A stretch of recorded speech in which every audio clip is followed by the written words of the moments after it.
नमस्कार, स्वागत है आप सभी का। आप देख रहे हैं न्यूज़ 18 इंडिया। मैं हूं आपके साथ ऋतिका सिंह। अमेरिका की मदद से यूक्रेन की ताकत बढ़ी है। अमेरिका ने यूक्रेन को दिए 1000 से ज्यादा घोस्ट ड्रोन। जी हां, इस वक्त ये बड़ी जानकारी मिल रही है। पलक झपकते ही दुश्मन को ढेर करने में माहिर है ये हथियार, जो कि अब अमेरिका की तरफ से दिए गए हैं। महायुद्ध में ज़ेलेंस्की को ऐसे आत्मघाती साथियों का साथ मिलने वाला है जो दुश्मन के खात्मा करके खुद भी खत्म हो जाएंगे। हम जिन आत्मघाती साथियों की बात कर रहे हैं वो अमेरिका से आए हैं। अमेरिका ने यूक्रेन को 100 से ज्यादा ऐसे आत्मघाती साथियों की ब्रिगेड भेजी है जो आसमान में उड़ान भरकर पुतिन की सेना पर काल बनकर टूटेंगे। कैसे होगा इन आत्मघाती दस्ते का ऑपरेशन, आपको इस रिपोर्ट में दिखाते हैं।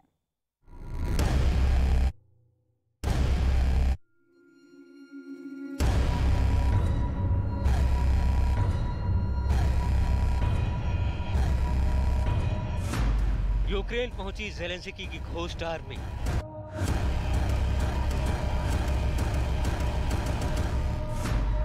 महायुद्ध में अमेरिका से आया आत्मघाती हथियार।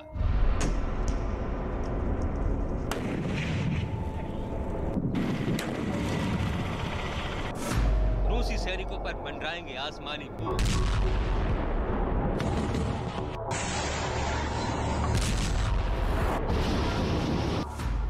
अब आसमान में लड़ा जाएगा महायुद्ध।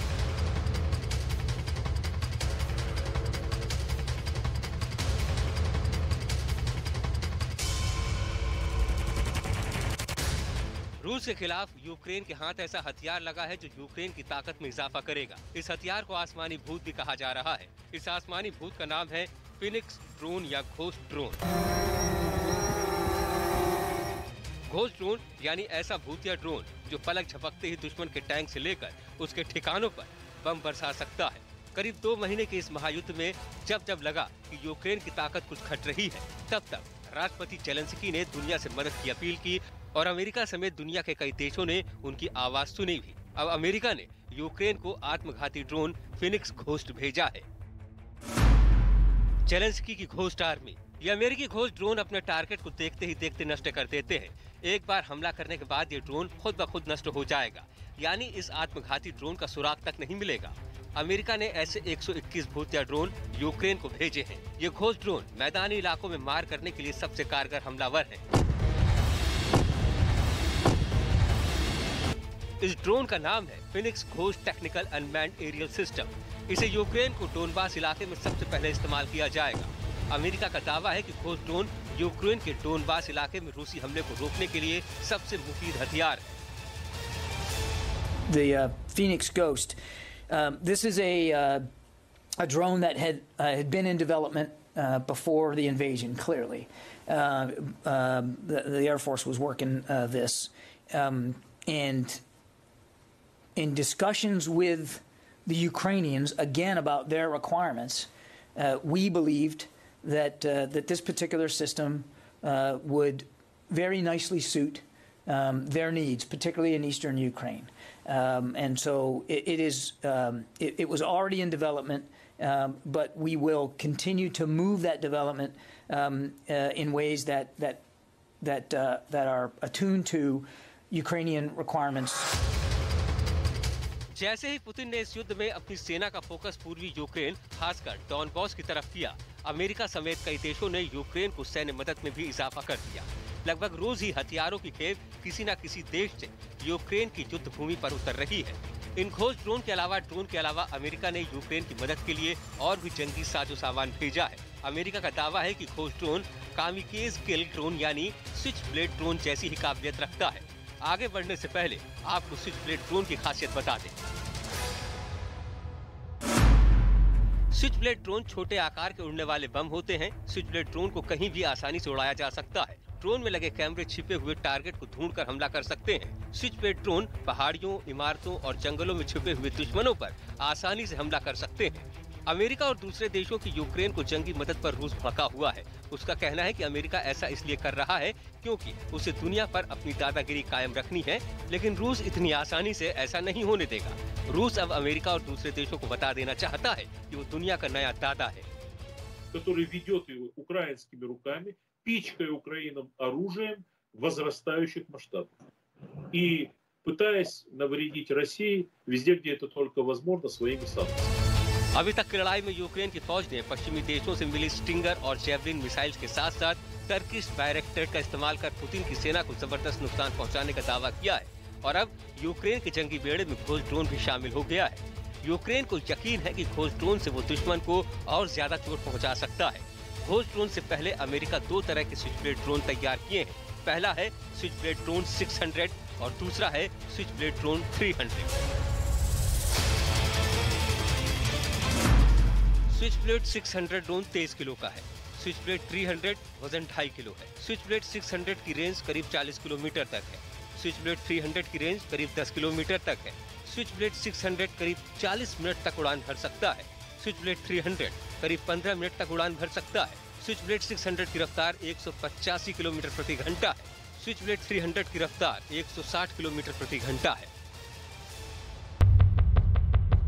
अमेरिका की तरफ से यूक्रेन को दिए गए घोष ड्रोन दुश्मन के जंगी गाड़ियों और ठिकानों की न सिर्फ सही तस्वीर दिखाता है बल्कि उसे खत्म करने में भी अचूक हथियार बताया जा रहा है। अमेरिका ने यूक्रेन के सैनिकों को घोष ड्रोन को ऑपरेट करने की ट्रेनिंग की तैयारी कर ली है। हालांकि इन्हें ऑपरेट करने में ज्यादा दिक्कत नहीं है क्योंकि ये पहले वाले स्विचब्लेड ड्रोन की तरह ही है, लेकिन इसकी खासियत का ज्यादा खुलासा अमेरिका ने भी नहीं किया है। मगर इन भूतिया ड्रोन के बारे में बार बार ये दावा किया जा रहा है कि ये यूक्रेन के सैनिकों के लिए दुश्मन के करीब जाए बिना उन्हें खत्म करने में बड़े मददगार साबित होंगे। I'm just not going to get into great detail about the specifications here. I would just tell you that this unmanned aerial system is designed for tactical operations. In other words, largely but not exclusively to attack targets. It, like almost all unmanned aerial systems, of course, has optics. So it can also be used to give you a sight picture of what it's seeing, of course. But its principal focus is attack. करीब 2 महीने की इस लड़ाई में Putin जैसा सोच रहे थे, अब तक वैसी कामयाबी नहीं मिली है। कीव पर कब्जे में नाकाम होने के बाद रूस ने उत्तरी यूक्रेन से अपनी फौज हटा ली थी। इसके बाद रूसी सेना का ज्यादातर हिस्सा अब पूर्वी यूक्रेन के डॉनबास पर चढ़ाई कर रहा है। रूस का आरोप है कि अमेरिका और दूसरे पश्चिमी देशों ने यूक्रेन संकट को बेवजह तूल दिया है और दोनों देशों के मामलों में दखल दिया है।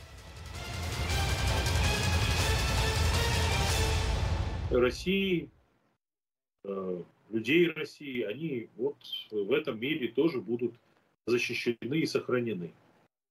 Но при этом блок НАТО не уставал несколькими волнами продвигаться на восток.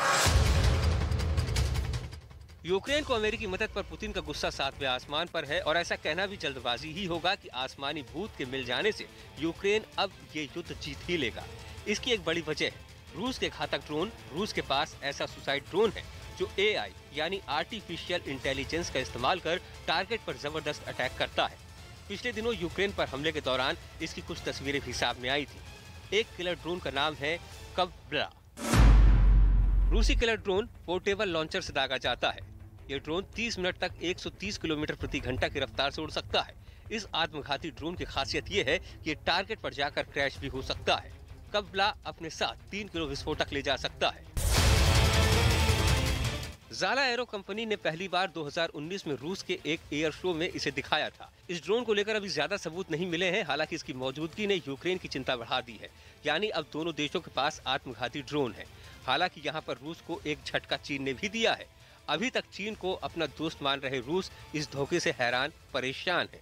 चीन शुरू से ही जंग में रूस के साथ खड़ा दिखाई दिया और यूक्रेन पर हमले का विरोध नहीं किया।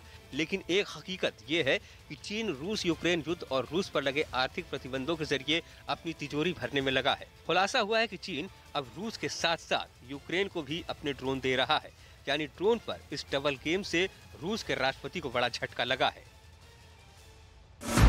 खबरों के मुताबिक यूक्रेन के साथ हुई इस डिफेंस डील में चीन की कंपनी DJI के ड्रोन का इस्तेमाल यूक्रेन ने रूस के खिलाफ किया है। यूक्रेन के मुताबिक उसने DJI से 2372 क्वाडकॉप्टर और 11 मिलिट्री UAV ड्रोन करीब 513 अरब रुपए में खरीदे हैं। हालांकि चीन की कंपनी DJI का दावा है कि उसके ड्रोन सेना के इस्तेमाल के लिए नहीं बल्कि निगरानी के लिए हैं।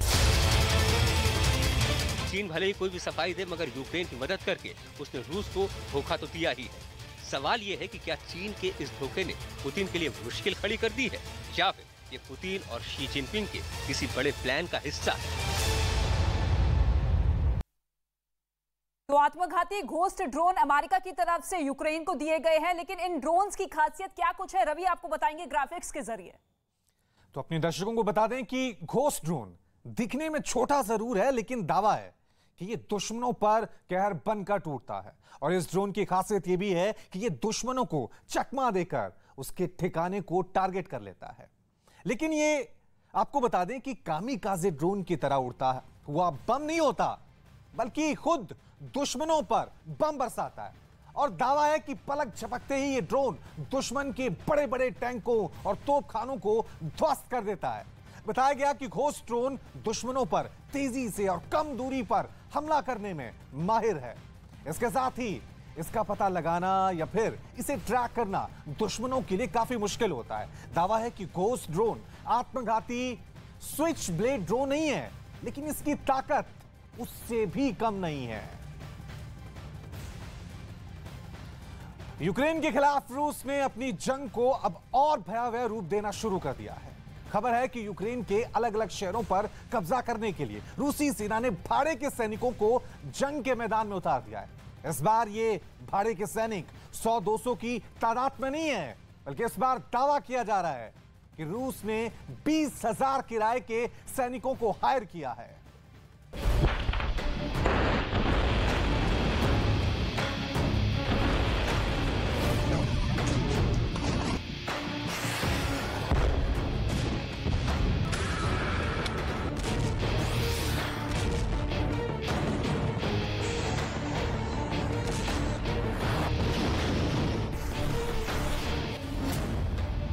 अब भाड़े के लड़ाकों से होगा भयंकर युद्ध।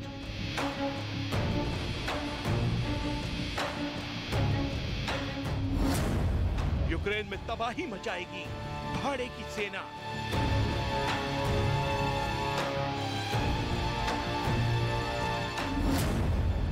सीरिया से आए सबसे बड़े शैतान।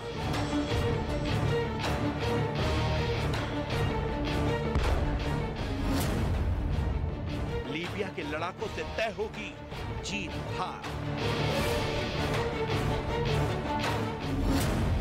रूस के 20,000 जल्लादों वाली साजिश।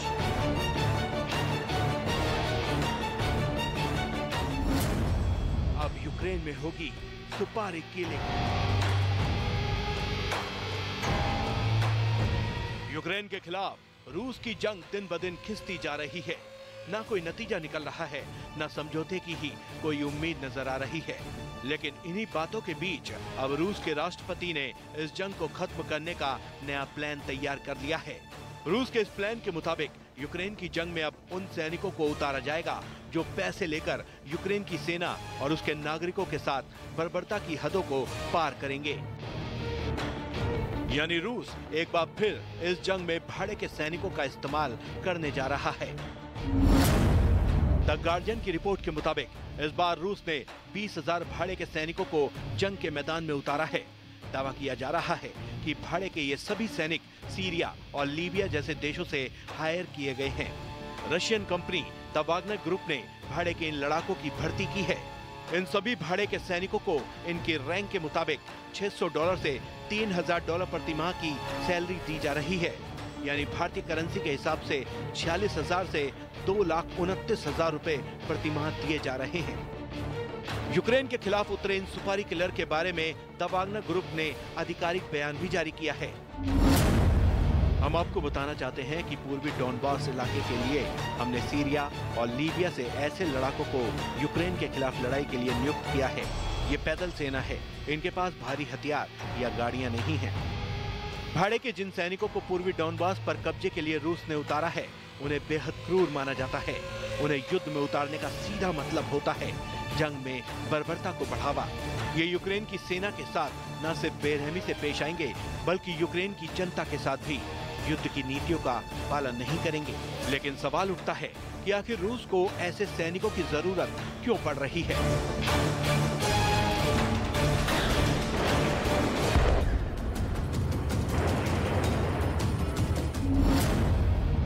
द दावा किया जा रहा है कि रूस को यूक्रेन की सेना से भारी नुकसान उठाना पड़ रहा है। रूस के अब तक हजारों सैनिक मारे जाने का दावा किया गया है। इसलिए रूस ने अपने सैनिकों की जान बचाने के लिए भाड़े के सैनिकों को भर्ती किया है। दरअसल भाड़े के जिन लड़ाकों को रूस ने जंग के मैदान में उतारा है, वो अपने निजी फायदे के लिए किसी एक सेना की तरफ से जंग लड़ने के लिए तैयार होते हैं। इस जंग के बदले में ये लड़ाके मुंह मांगी कीमत लेते हैं, जिसके बाद अपने लक्ष्य को हासिल करने के लिए ये किसी भी हद तक जा सकते हैं। यही वजह है कि पूर्वी डोनबास के लिए आने वाला वक्त बेहद मुश्किलों भरा हो सकता है, क्योंकि रूस ने अपने भाड़े के जिन सैनिकों को जंग के मैदान में उतारा है, उन्हें मिशन पूर्वी डोनबास सौंपा गया है।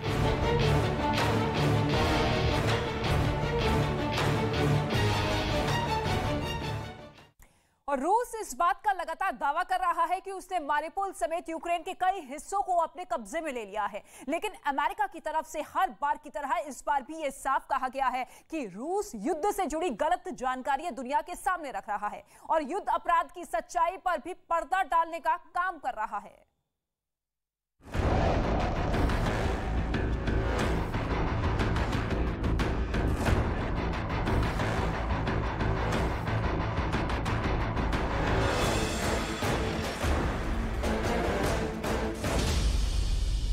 के दावे पर अमेरिका का पलटवार। मारिउपोल पर रूसी साजिश का पर्दाफाश। युद्ध अपराध के आरोप पर फिर घिरे पुतिन। यूक्रेन में पुतिन की हिटलर शाही।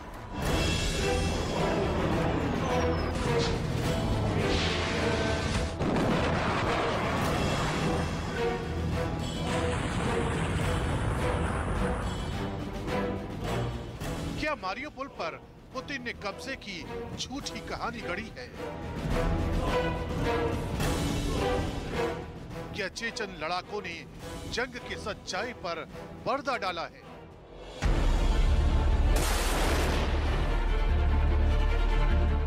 क्या युद्ध अपराध के आरोपों को दबाने में जुटी है पुतिन की सेना?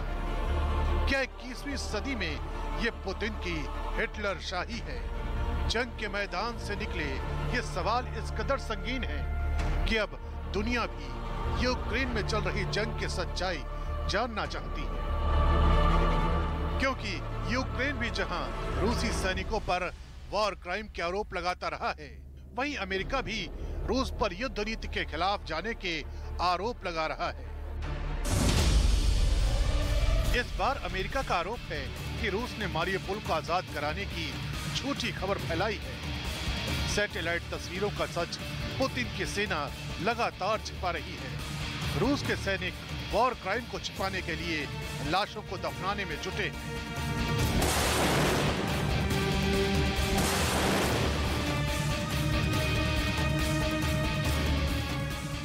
यही नहीं, रूसी सेना की बर्बरता का जिक्र करते हुए मारिउपोल के मेयर ने इसे 21वीं सदी का सबसे बड़ा वॉर क्राइम बताया है। इतना ही नहीं, मारिउपोल के मेयर ने पुतिन की तुलना हिटलर के उस नरसंहार से कर दी है जिसे दूसरे विश्व युद्ध के दौरान यहूदियों और गुलामों के साथ अंजाम दिया गया था। ये 21वीं सदी का सबसे बड़ा युद्ध अपराध है। ये नया बेबुनियाद है। उन दिनों हिटलर ने यहूदियों, रोमन और गुलामों की हत्या की और अब पुतिन यूक्रेनियों की हत्या कर रहे हैं। वो मारिउपोल में पहले ही 10,000 नागरिकों को मार चुके हैं। पूरे विश्व को इस पर सख्त प्रतिक्रिया देने की जरूरत है।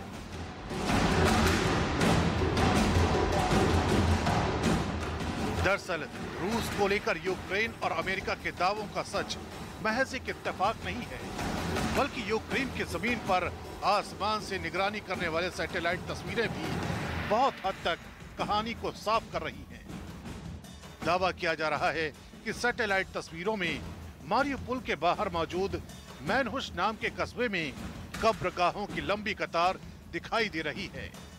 इन कब्रगाहों को लेकर स्थानीय प्रशासन का दावा है कि रूस ने यहाँ 1-2 नहीं बल्कि 9,000 आम नागरिकों को इसलिए दफनाया है ताकि सच पर पर्दा डाला जा सके।